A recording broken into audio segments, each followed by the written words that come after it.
Alrighty, folks. Today we are going to talk about science, the nature of science, scientific method, scientific philosophy, for lack of a better word. Look at all that. And crooked? Looks crooked from here. Not anything I can do about it. So, this is something hopefully you've heard a handful of times over the years.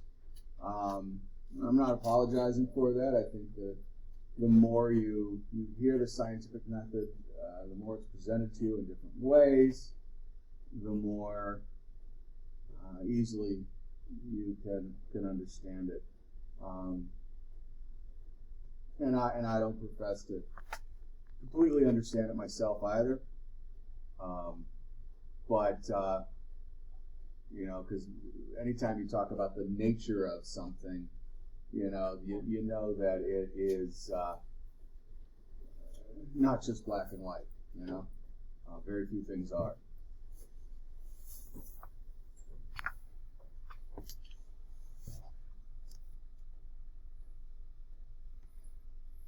So, you guys tell me.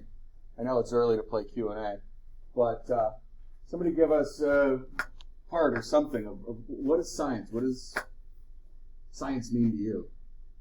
Again, you've had a handful of science classes through high school and middle school. What is science? Yeah. The makeup of things, okay. Okay. We want to add to that? Yeah. I think it was like a process, to gain knowledge. Okay, process to gain knowledge. So we got the makeup of things, we got a process to gain knowledge. What else is science? Yeah. Learning about our environment. And by that you don't mean necessarily, do you mean the crunchy nutty, let's learn about the environment, or the environment as in everything that's everything that surrounds us, etc., etc. Why it happens. Okay. Excellent. And we have to do that in a particular way or a particular manner for it to be science? No? Some might disagree with me. Yeah, we got that pesky thing called the scientific method. All right? And we're going to talk, of course, about that. I'm going to give you, for lack of a better word, a formal definition of science. I'm sure if you opened up 6 different textbooks, you'd come up with 6 different definitions, all about in the same place. Usually, when we do this, we end up with the study of stuff, okay, as a definition, loose definition. Oftentimes, you guys will remember that you got to study that stuff in a particular way in order to make sure it is sciencey, to make sure you're sciencing, doing science, however you want to say it. So does it have only one definition? Well, it's sort of a misleading question. There's certainly a lot of things that encompass it, though. So at its root, all right, it means to know. It means to know. And that really, we hit on that a couple times there in your guys' definitions.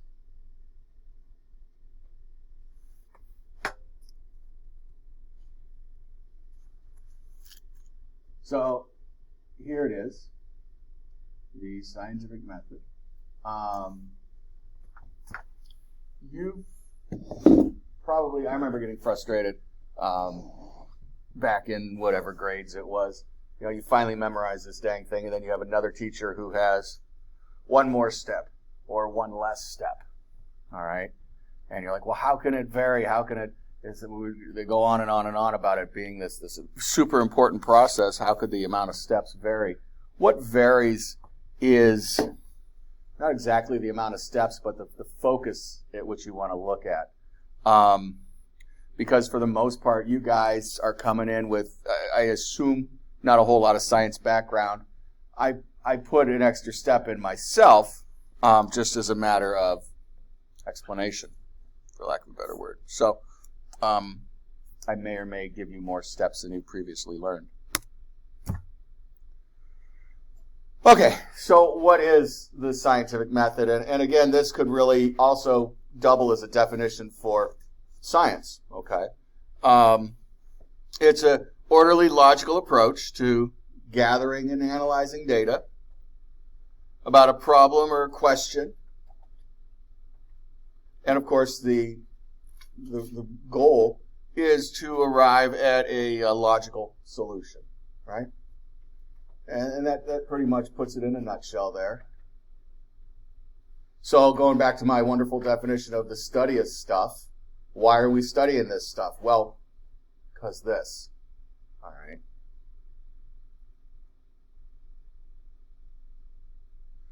In order to arrive at a logical answer to whatever your question was. Now, as you see as we go through this, sometimes the question is problematic, all right? Because not everything can make it all the way through this process.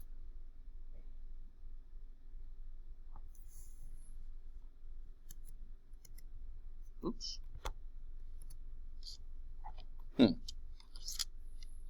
Seems like I missed something when I was going back through and changing the fonts. Can you guys read that? The first bullet, step one there, it's kind of light. I don't want to stop things, but if you can't see it, I'll change it. Can you read it? Yeah. Thank you. All right. It looks light as hell on my screen, so that's why I'm worried. So, step one, formulate a question or a problem. Identify a problem or come up with a question. You have to have something to study. Okay? And I know that seems silly, but it serves as a talking point for me.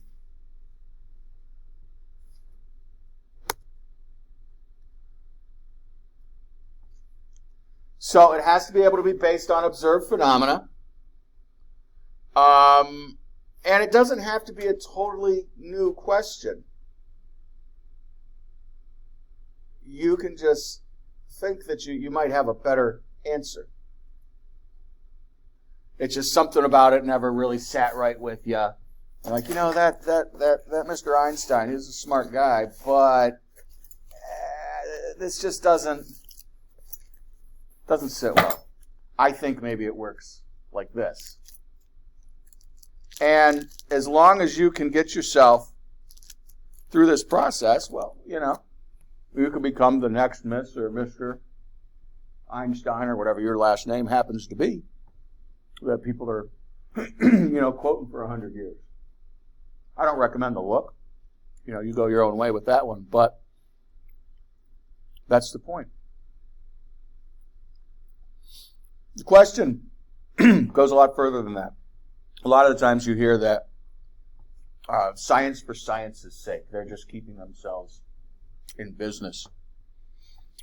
Or science is running out of things to solve. They kind of go hand in hand. And that's complete garbage. The running out of things to solve, at any rate. People are still dying from cancer. People are still, but we got all kinds of medical, mostly. I could go on and on and on and on. We got plenty of stuff to figure out. Now, as far as science for science sake, there is a bit of that going on. I may or may not have mentioned to you guys on day one that my background is in vertebrate paleontology, which in and of itself arguably has some merits. But my thesis was on zebra toes, right? Well, how the hell does that serve the common good? And it's funny that I should end up in something so obscure, because as a senior in college, when I was, finally kind of figured out roundabouts what I wanted to do in life, I got stuck in the front of the van on a field trip with an instructor. He ended up being my advisor, sort of, at that point. So you got to make small talk because we're driving along. We were going like 3 hours to somewhere. And we got around to talking. And his, not just master's, I only went as far as master's, his doctorate was on giant clams. And being, the omnipotent young 20-year-olds that we all are at that age, and whatever what, I said, well, how does that benefit the greater good? Or, something I said, horribly rude, apparently.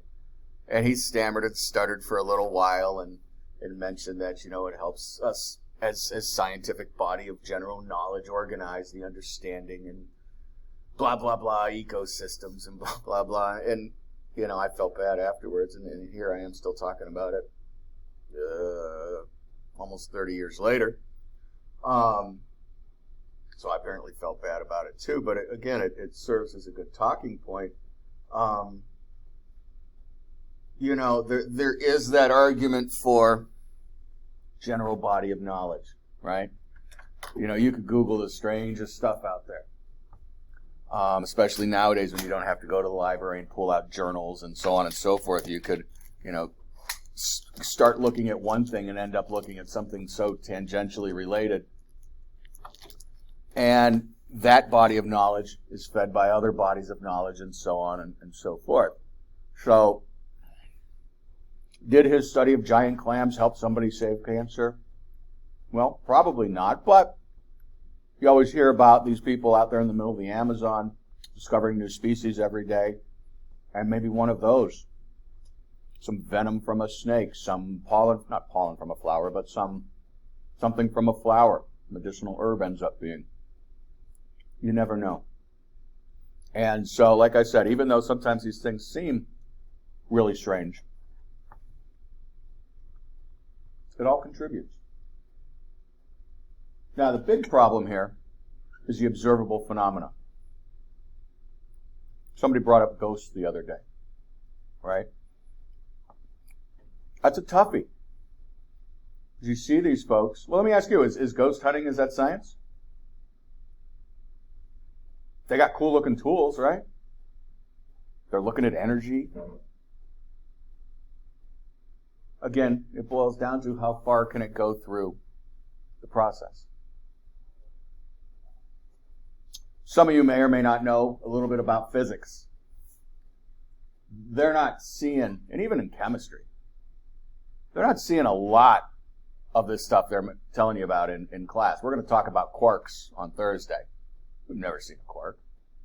But we're going to tell you that they spin and that they're made up into little strings, and it's a lot of that is inferred, right? We see something, we take evidence from that. It's indirect. It's still based on stuff. But does that qualify as observed phenomena? Well, I'm certainly not going to go argue with the physicists. At least in the realm of physics, they know way more what the heck they're talking about than I do, right? So it's a toughie. We got any psych or soc majors out there? Okay, it's social sciences. There was a lady who'd been here, again, one of those 40-year folks, and when I first started, and we were talking about it someday, she's like, well, you're in the hard sciences. And something that she went on to call, what she did, she was a sociologist for us. And the soft sciences, I'm like, oh, I would never say that. She says, no, it's cool, we get it. It's different. But they can call themselves social scientists because, again, they can go through this process. It might not seem like it when you're sitting in your Psych 101 or your Soc 101 class. Everyone's still got to take those, I hope. At least one of them. But these social experiments that you do, standing backwards in the elevator instead of forwards and so on and so forth, they all, people have done these things. They've gathered data.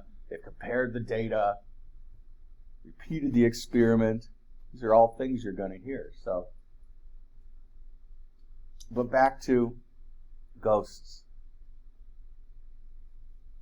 It falls apart somewhere in the middle. Even with all the cool data they're collecting, it does tend to fall apart. Religion is another sticky one, right? Problem with religion and science is that religion is based on not facts, but what? Beliefs. All right, faith. You're going to see a lot of early science does come from religious origins. Sometimes the guys got in trouble for it. Sometimes they didn't. All right.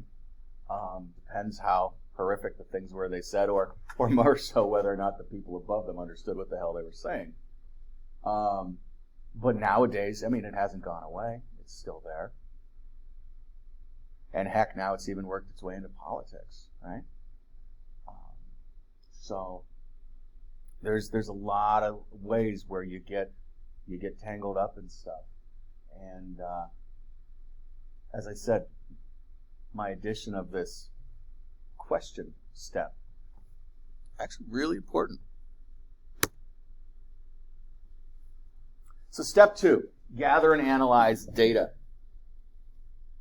This one isn't exactly what it sounds like on first read. This isn't your own data, right? Why isn't this your own data that we're talking about right now? What haven't you done? We didn't list it as a step at any rate. What do you get data from? Research, okay? Experiments. You haven't done that yet. So what is this? This is, we used to call it going to the library. Okay? See what everyone else has already done. Now, as you see, laying stuff down on paper and actually going through them in real life, two different things.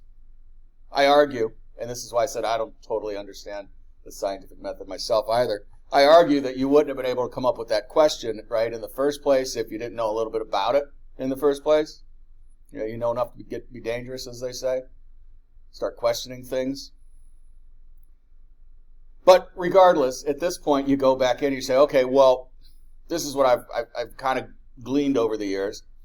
Because of that, I have, a question or a problem about it. So I better look more. Nowadays, this is easier than ever to do. A lot of times there's still paywalls out there. All right, I can't tell you how many times I wanted to read this article in Nature, something like that, and I got to have a $99 subscription. But for the most part, this stuff is out there. If I wanted to, hard enough, I could find, a little bit more than the abstract, the synopsis. Probably out there somewhere. And again, this is super important. I'm going to pick a stupid example, but let's say that you had absolutely no idea why the sky is blue. Okay? How many of you know why the sky is blue? Show of hands. Maybe one or two of you? Okay. So, all right. But let's say, the sky is blue. I remember my teacher telling me that the planet is nearly 3/4 oceans. The oceans are blue.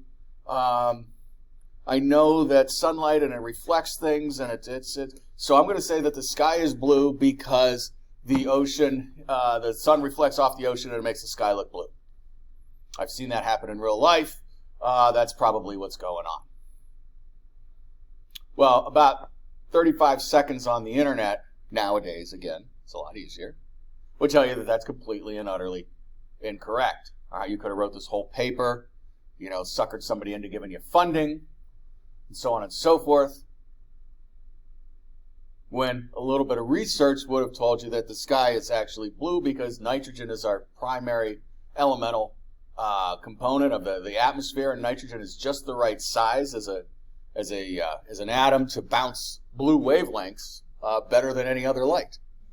All right, if we had another component that was the highest, the sky would be a different color. You're like, damn, I didn't know that. That makes sense too. So this is a really important step. Again, I picked a silly example. More so, it can give you ideas.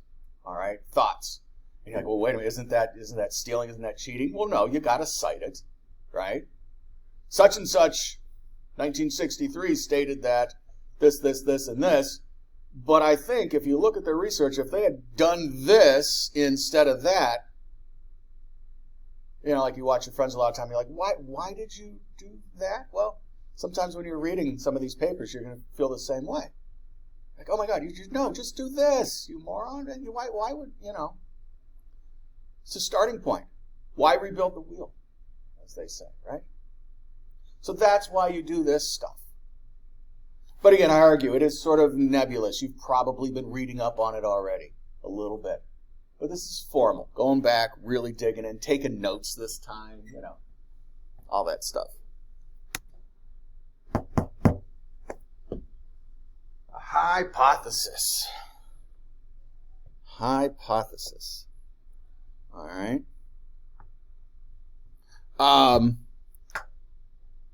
So what do you guys, you should be able to tell me in three-part harmony, no raise of hands or anything like that. What is a hypothesis?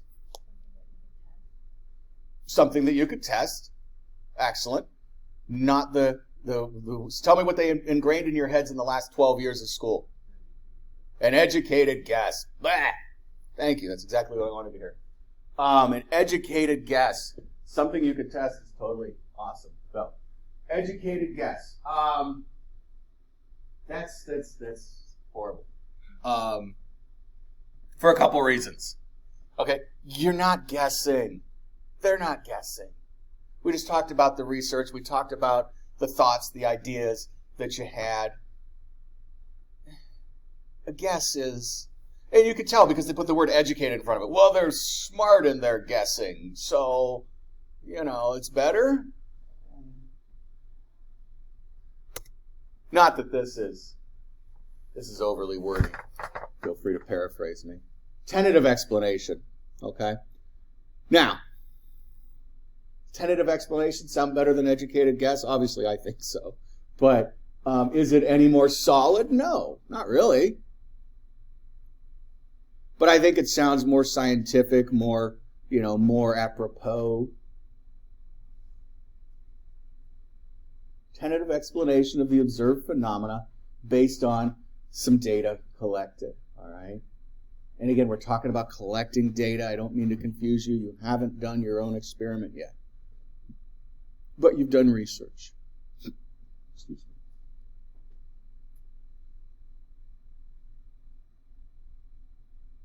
But yeah, it's just words. I had a good friend all through college. And we're still sort of in contact, but it's not the same as it was back then. And first day I met him, we were at a party, and I said, hey man, how's it going? What's your name? What do you do? He says, oh, my name's Willie, and I'm a petroleum flow technician. I said, a petroleum flow technician? That sounds awesome. What do you do? He said, oh, I pump gas. I'm like, oh, okay. So, it's the same idea. I get it, but tentative explanation. But I got to get in like at the kindergarten level if I want to make this change, right? Get rid of that educated guess garbage. But this is your working idea. This is your plan. All right? This is important. Testing the hypothesis. How do we test that hypothesis? We mentioned it a few times already. You test it? Yeah, how do you test it though? With a what? Experiment. An experiment, yeah. All right?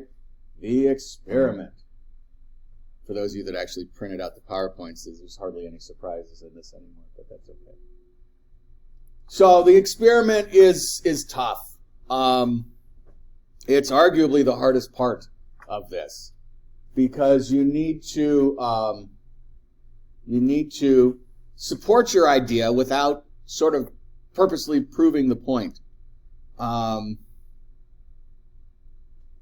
There's a thing out there, and I found, every so often a couple of you guys in the class will have heard about it. Then when I explain it, a few more are like, oh, I know what you're talking about. They used to call those things Rube Goldberg contraptions. I think he was an illustrator, drawer, and he mostly just drew these things. But it's an intricate set of simple machines, levers, pulleys, whatever, slopes, 23 different things, all to achieve one simple simple thing in the end. You remember playing the game Mousetrap as a kid? Okay, all those little things that are in there. That's a Rube Goldberg contraption. Bowling ball rolls down a slope, knocks over an iron. The iron burns through a string. The string drops. And like 23 steps later, it opens a can of cat food. Okay? You see it usually in the movies about smart kids. At least we did in the 80s and 90s. Like, oh, this kid is so smart. Look what he made, you know. You need to be careful not to do that with your experiment. But you want to obviously prove your point, right? So you have to come up with this way of illustrating what you're talking about, what you want to explain to the rest of the world without rigging it. And that's what we mean by bias, the rigging it. Bias, a great example of bias. Again, I know there's not a whole lot of pinball machines left in the world, but you're familiar with them. All right, so you're playing pinball, you're having a really good game, and all of a sudden that sucker it's going to go right down over to the gutter.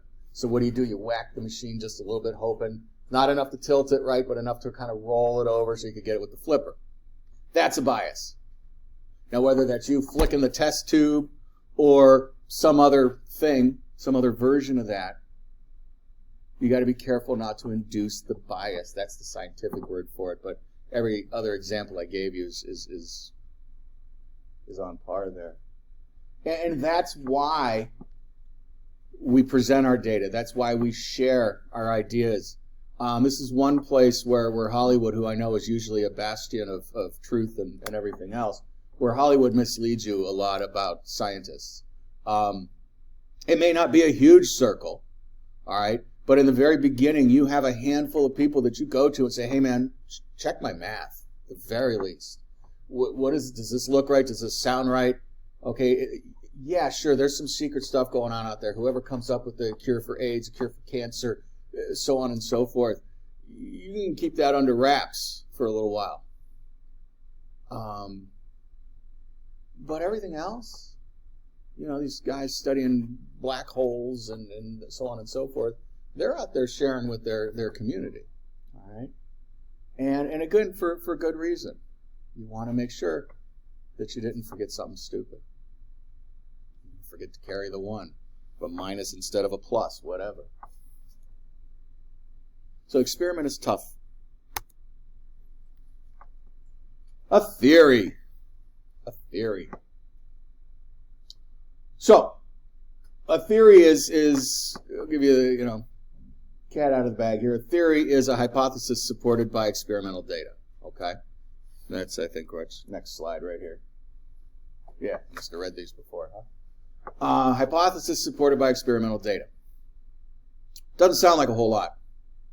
And again, the world at large doesn't really help to make this sound as important as it is. How many times have you heard it's just a theory? A lot, right? Scientists say this, but they want to stress that it is just a theory. Okay, so we just talked about the experiment, we talked about the research, we talked about going to conferences and working with your do you think all that is free? You want to make some money. That's not really a great life, but you need to get paid a little bit. You've got helpers. They need to get paid. You may have heard of grants, right? There's grants out there, so on and so forth. This is also, 3 to 5 years of your life, maybe 10 to 20 years of your life. So when you finally get to the point where you're going out to a conference of your peers and presenting this as your new idea or as the way this ought to work or could work, and by the way, that's where you're at a theory at this point. There's a whole lot that went into that. And again, not to pick at, a little thing, but to say just in front of this is really tough. Because a theory is really all we've got. There is a step above theory. What's the highest thing you could do in science? Called a what? No. Well, that's math. But like a step in the scientific method. We got a few. You guys know a few of them. You got thermodynamics, gravity. What are those called? Starts with an L. Huh? I was going to say constant. Close. Starts with an L, though. I might have talked over who just said the answer. Some of you might have broken one of these going, not necessarily gravity or thermodynamics. A law. Yeah, there we go. Broken a law if you went over the speed limit or had a beer on the way here or something. I don't know. Yeah, a law. Okay? Law. There's one step above theory. But as you guys just illustrated, you don't know a whole lot of laws out there. You haven't been in a position maybe to learn them. But there's not a whole lot of laws. Theory is dang near as good as it gets. That book you just paid however much money for is full of theory. All right? And that's what we get in science. Why? Well, review the previous 4 steps or however many it was. The whole point of this is to keep on researching and learning more. Oftentimes, yes, about the same stuff. Now, I use some words in here once we get into the philosophy section of this. Previously invalidates concept. No, that's strong. Okay? That's overly worded. But tinkering, definitely. All right? Always making things a little better. Definitely. So and I'm jumping ahead of my things. I don't want to get too crazy. My point is that we kind of misuse the word theory. You're sitting there watching, Saturday night. You just got back maybe from wherever you were. Turn on Saturday Night Live and you say, "Hey man, where's the Cheetos?" And your friend says, "Oh, I got a theory." No, they don't. At best, they have a hypothesis, right? We misuse the word, and that's fine. But in science, a theory is pretty dang stable.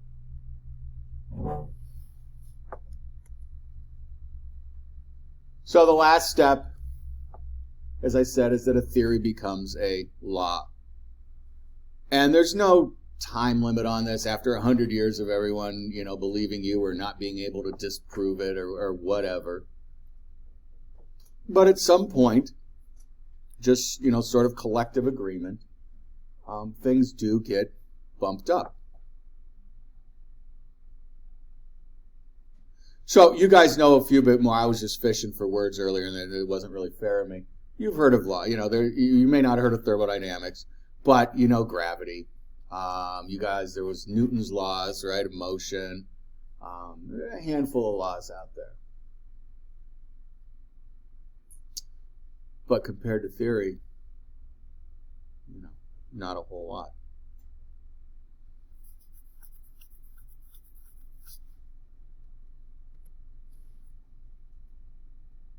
And again, this is me. I literally wrote this lecture when I first started teaching.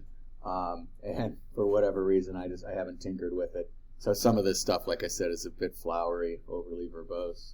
For many years of unrefuted support, a theory can be considered a law. All right. So, segue.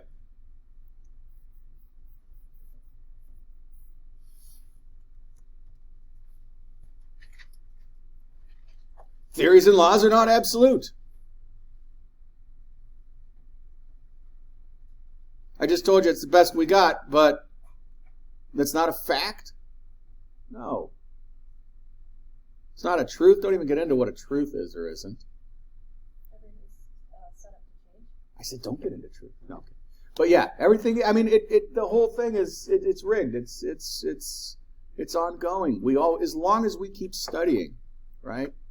And like I said, let's see if it's right here. Yeah. I'm going to go back a minute, but theories or laws could always be disproved at any time. And there's another one in here. I think I drew some lines through finally. Completely disprove or invalidate previously held conventions. Sure, maybe. But more often, like I said, it's that fine-tuning. Let's go back to one of the laws we talked about, because, again, I want to show you that even laws aren't absolute.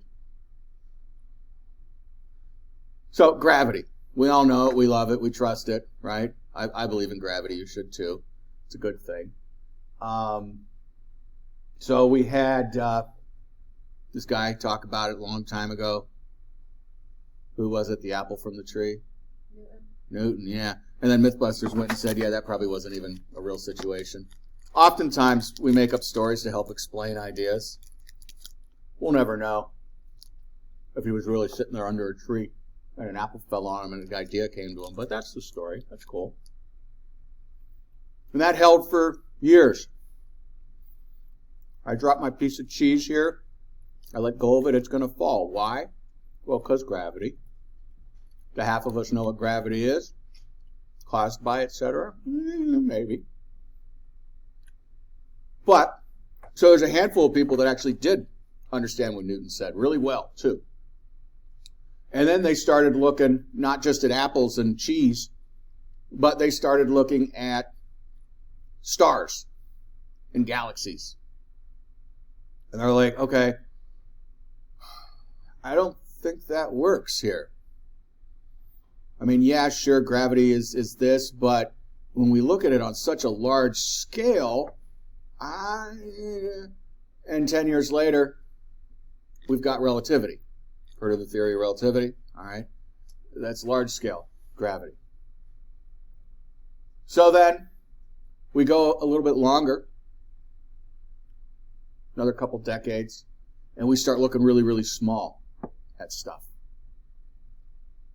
And we say, okay, yeah, Newton, that made sense.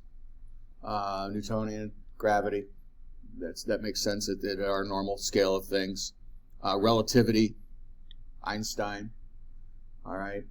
Yeah, that makes sense at the really big scale, but you know what? I'm looking at atoms now. And I don't see either of those things really working at this level. What's going on here? And we end up with quantum mechanics. All right, I'm simplifying. I'm giving you a kind of Sesame Street version here, but you get the idea. They're not saying those other guys were wrong. What they're saying is that in these circumstances, in this situation, that doesn't quite work out. You put all those atoms together, put them back into an apple, yeah, Newtonian works. But what's keeping all those atoms together? It's not quite the same idea. Take all the apples in the galaxy, put those together, and put them on a big scale. What's holding all that together? Yeah, all right, Newtonian doesn't work there. So they're not completely invalidating things. They're not saying these guys were wrong. And this goes back to what we were talking about. It's this fine-tuning. And if you haven't caught up on it yet, and I haven't actually said it, but if you're thinking about it, all this is tied to technology. All right? It's all tied to technology. It's not that we get smarter. Yeah, we do have a general, larger body of collective knowledge with every generation. It gets bigger, sure. Got more to work with, more, to build on, so on and so forth. But a lot of it is because of advances in technology. And we couldn't have done most of what we did. We couldn't have looked out to the stars if some other science hadn't figured out how to do lenses, right? We couldn't look down into microscopes, into little critters, if with the lenses. Technology. Best example, great example, I think, is looking at the stars. Okay? And how many times we've been wrong. If in your earth science class, you sat there and you wondered if they did the typical run through the astronomers thing. We'll do that in my earth science class, even here in college. And you wonder why your teacher keeps telling you about all these guys that were wrong. Right? Well, what did you learn about him? He was wrong. Well, it was a step in the process. And if somebody hadn't read their paper and said, no, there's two foci, two axis points. Not one, it's an elliptical orbit, you moron. If that guy hadn't been wrong, then the other guy might not have ever thought about it. So we need this process. But going back to astronomy, my favorite example is our closest star, the Centauri system. Okay, most folks just know Alpha Centauri. So we look up, by the time we're able to figure out, we've been looking at stars forever, right? But we get telescopes and we can look really well at stars at some point. And they determine that this is our closest stellar neighbor, sun aside. We say, okay, we'll call this Centauri. Then, we'll say a decade later, telescopes get better. And somebody's looking at it, he's like, oh, holy crap. Come here and look at this. And they find out there's 2 stars. They call it a binary system now. Probably heard that in like a sci-fi movie. Okay, so we got Alpha Centauri A and Alpha Centauri B. Okay, well, we'll just put letters on them. That's fine. Another 10 years. Again, I'm making up numbers here. There's actually a 3rd star, Proxima. It's related gravitationally. They're watching them there. They're all connected to one another. But Proxima's a hair closer. It's like 0.1 light years, which is barely a hair, but you know what I mean. It's a bit closer. It's a trinary system. I don't even know if that's the right word. But you get there. There's 3 stars. And we wouldn't have known that had technology, again, not allowed us that insight. So you see time and time again these advances in science and our changing of minds in science are related to these advances in technology.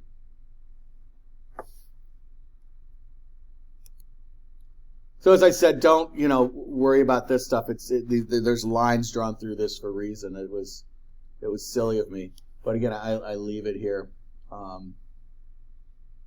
talking points, if nothing else.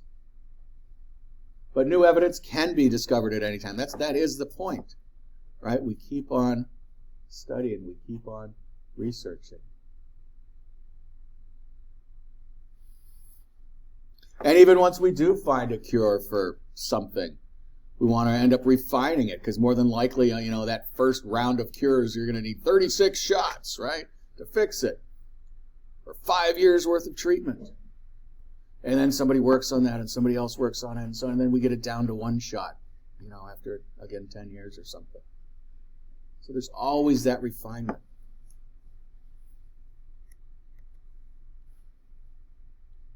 So really, in the end, what is the definition of science? Accepted explanation of the phenomena. I think that's what science is. All right? It's what most of the folks in charge of thinking about that thing can agree to. I mean, that's not what science is, but that's sort of what it gives us, I guess. As of now, this is our accepted explanation. It may change.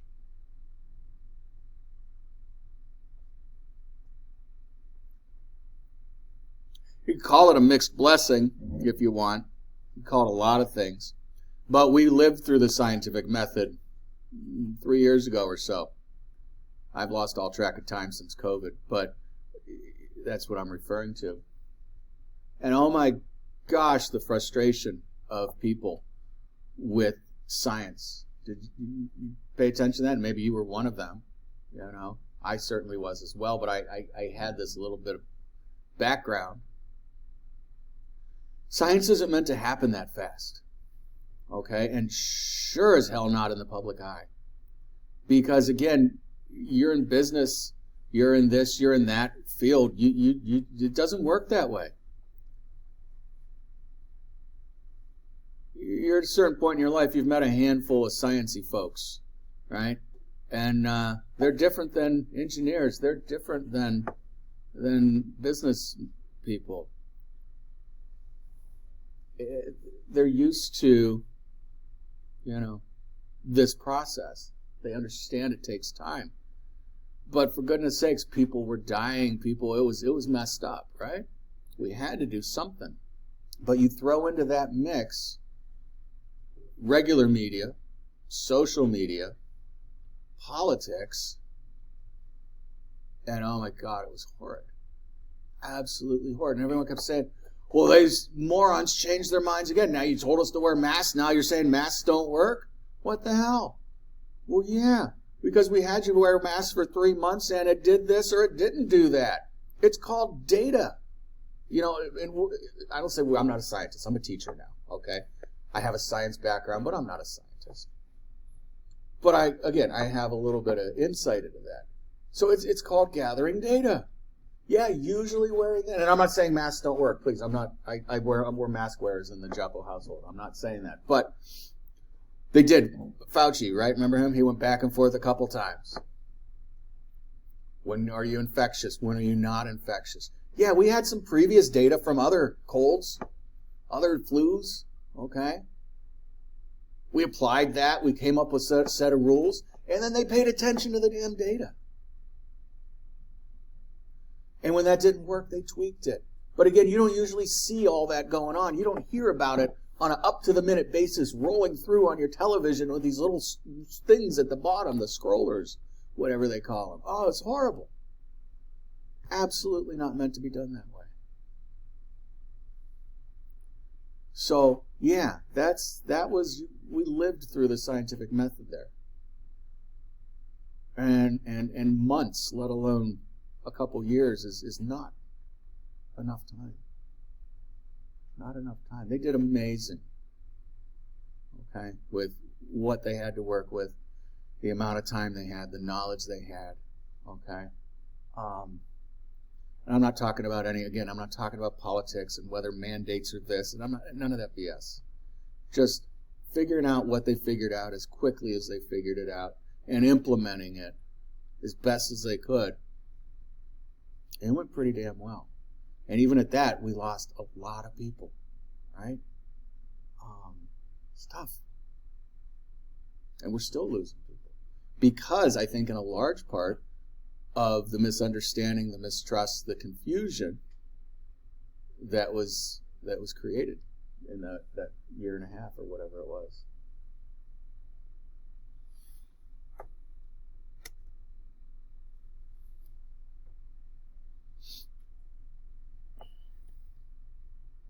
Again, Mythbusters claim that nobody ever really thought the world was flat. I don't know, that's arguable. We had maps. We'd only explored so far, beyond the RV monsters kind of thing. We don't know, don't go there.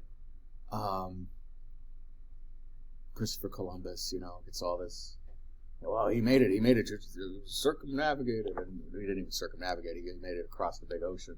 But he thought he was going to end up, in China or something like that? And, there's a whole continent in the way. Imagine that. So, this isn't necessarily here for that reason, okay? What it is about, we used to call it critical thinking. That word seems to have fallen out. Hopefully some of your classes still use that word. But think about what you're hearing. Think about why someone is telling it to you. Agendas, right? Why is somebody giving you this information? You more than likely didn't solicit it. The powers that be tell you something. Well, why are they telling you that? Think about it from their perspective. Again, I'll pick a silly example. Car dealership. Okay?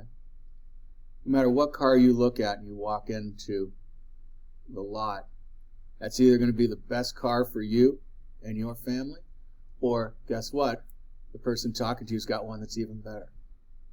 All right? What's that person's agenda? That person's agenda is to pay their rent, to buy some food, to do this, to do that, to get a promotion. They don't know a thing about your family or your needs, right? Again, an extreme example, but everyone has an agenda out there. And you guys need to think, whether you're listening to some talking head on the radio or a TV, or your friend, or your drunk uncle, or whatever, okay? Everyone's got an opinion out there, and half the time it ain't right. Well, opinions are opinions. I can't say right or wrong, but you know what I mean. I have an agenda, right? What's my agenda? My agenda is that the handful of you that walk in here saying, oh, I frickin' hate science. Science sucks. Science is this, whatever. I got to take this class, though. is to maybe try and tweak that a little bit. How do I accomplish that? Well, partially my demeanor, right? It's not fake. It is just who I am. I got lucky that way. But, okay, maybe you'll leave in 14 weeks saying, all right, well, science doesn't totally suck. But why am I doing that? Yet to turn you on? Yeah, sure. But guess what? You guys more than likely are going to raise kids. And your kid comes home from school the first day, 3rd grade, 4th grade, whatever, and you're like, oh, what'd you have today, sweetie? Oh, I had science. Oh, God, you had science? Oh, it was so horrible for him. And it cycles, right? It builds. One of the things I get to do here is work with folks that are going to be elementary school teachers in just a couple years. It's not long after you guys get your 4-year that you're literally, boom, right there in a classroom in charge of 30 young minds, for the next 30 years. Half of them hate science. How the hell is that going to work? So, everyone has an agenda. So think about when you're out there in the world, okay, and you're hearing this information or that information about science. First of all, think about, okay, does this person, again, I hate talking about politics, but does this senator know what they're talking about, or are they just reading a paper that somebody gave them who contributed to their campaign fund? It happens a lot. And even if it's a scientist, again, think about, okay, what's this person's reason? I'm not saying all scientists, should be trusted. No. But think about it. All right. Anyhow. I could ramble for hours. I quite often do.